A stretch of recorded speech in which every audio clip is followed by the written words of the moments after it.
I breathe in deeply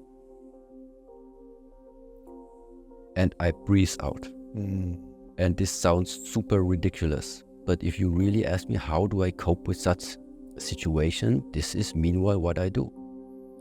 I am very aware that I have it right now, and I combine my breath, meaning something is getting out of me, together with my deep intention and with my deep connection of the mind together with the breath. Unlock the secrets of a powerful breathing technique for instant healing with Shi Heng Yi. Dive into the balance of relaxation and tension.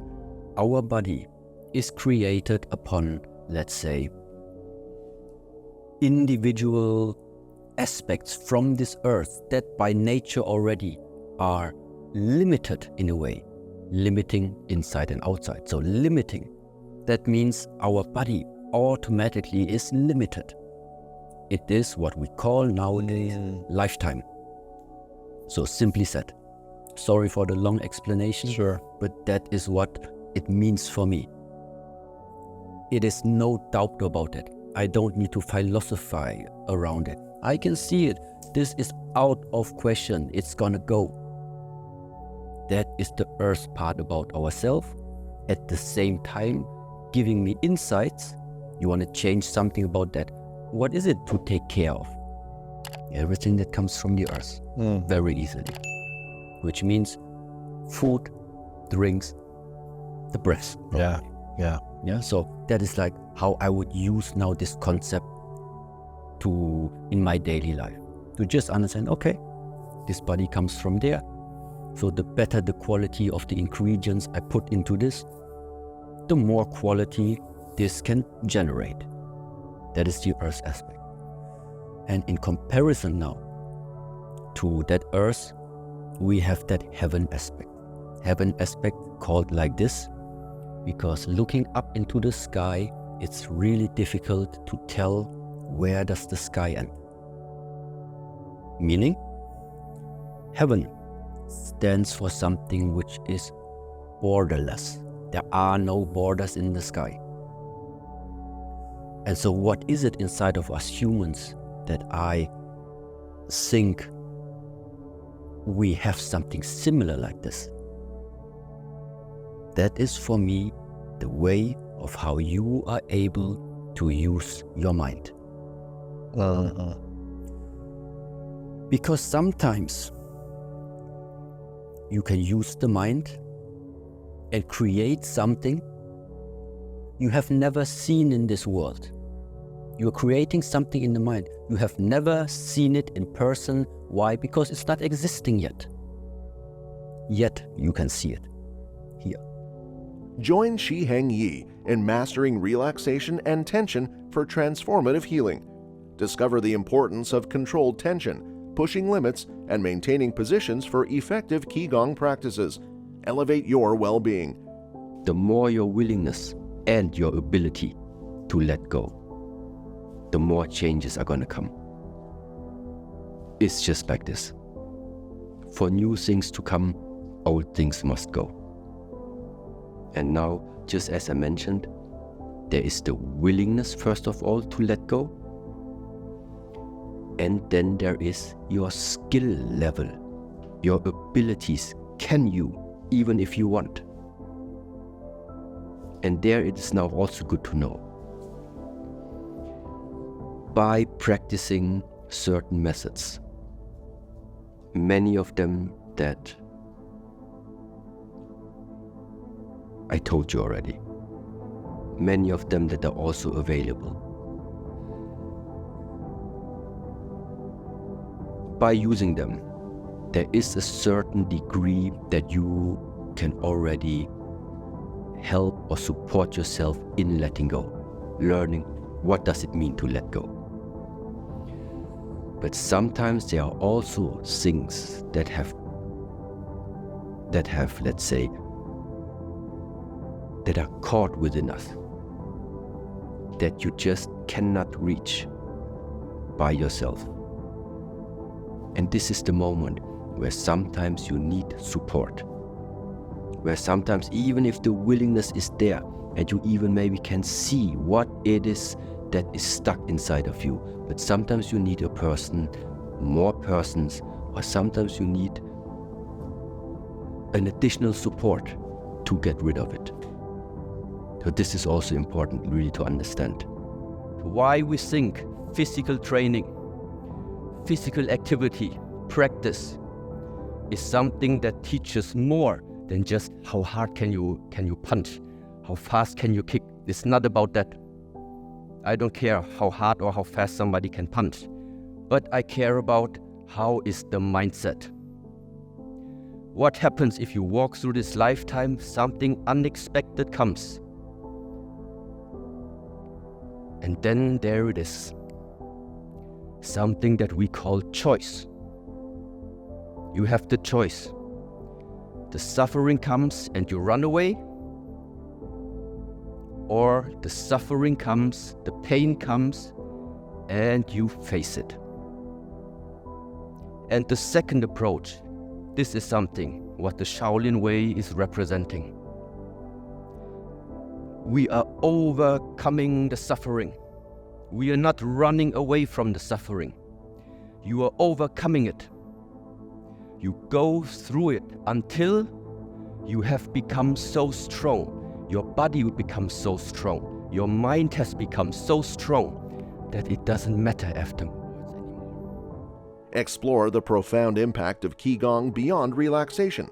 Shi Heng Yi unveils the necessity of effort, concentration, and pushing limits to generate transformative energy. Learn the art of maintaining deep focus within the body for true healing. This isn't just Qigong, it's a journey into self-discovery and vitality.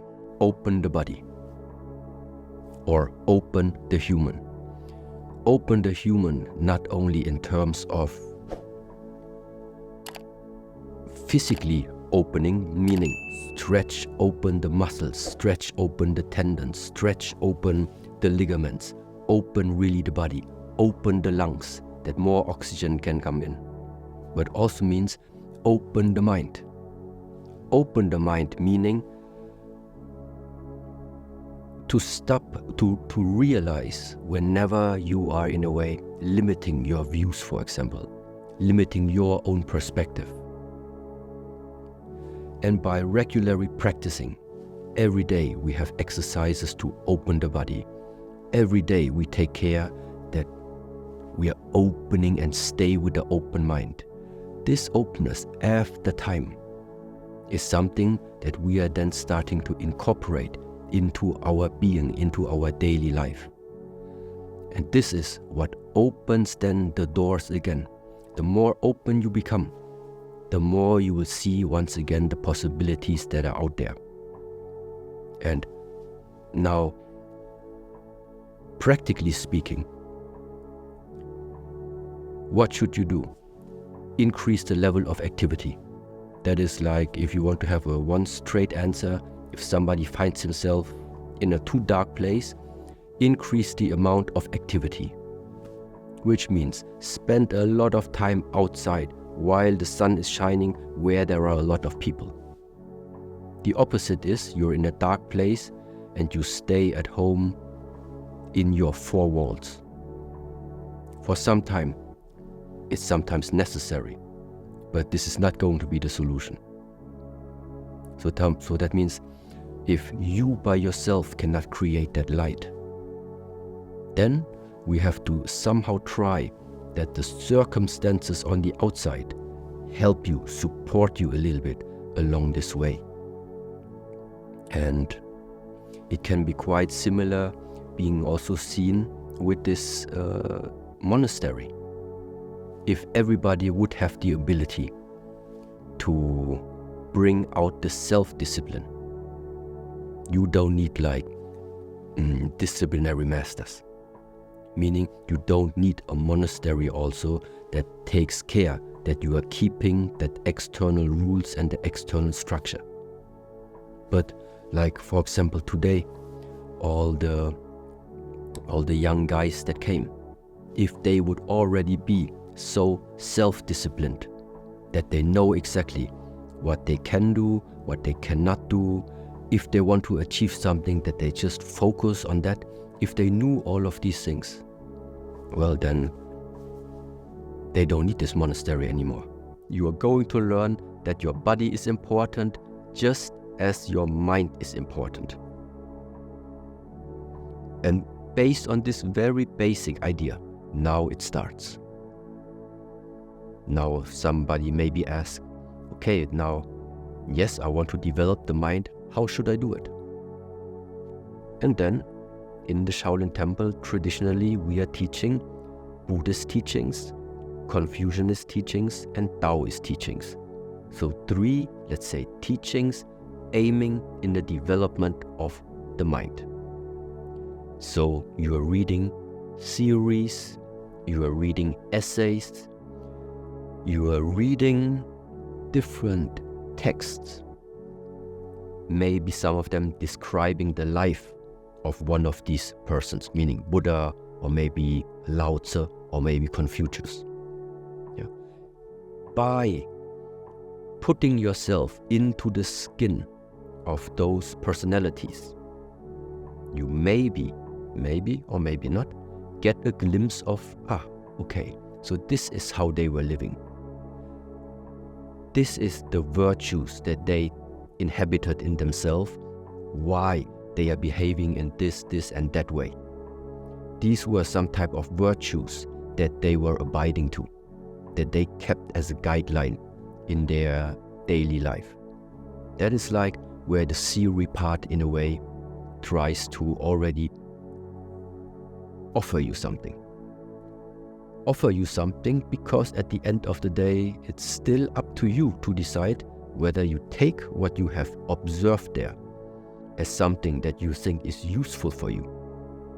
Or if you just say, I cannot relate to it, I don't know what it means, so it's not relevant for me. This is like in terms of theoretical aspect. And then at the same time, we have the physical practice, which means it is the Kung Fu training, it is the Tai Chi training, and it's the Qigong training. And practical means because by doing some type of practice, you get answers. Sometimes it's answers you didn't ask, but nevertheless, the important part is that through the practice, there is some type of information and some type of knowledge being transmitted to you along the way of practice that will never ever come in this lifetime if you would only read books. The knowledge from the practical, the knowledge from the theoretical, this afterwards you take. What it means is you have a field of knowledge, you have an area that now at any time wherever you are going in this lifetime, you are able to access it. And when are these times to access it? It is times when you are being placed in a situation where you need to take a decision, for example. No matter from which country you're coming from, no matter from which culture somebody is coming from, this whole life is based on the decisions you are taking.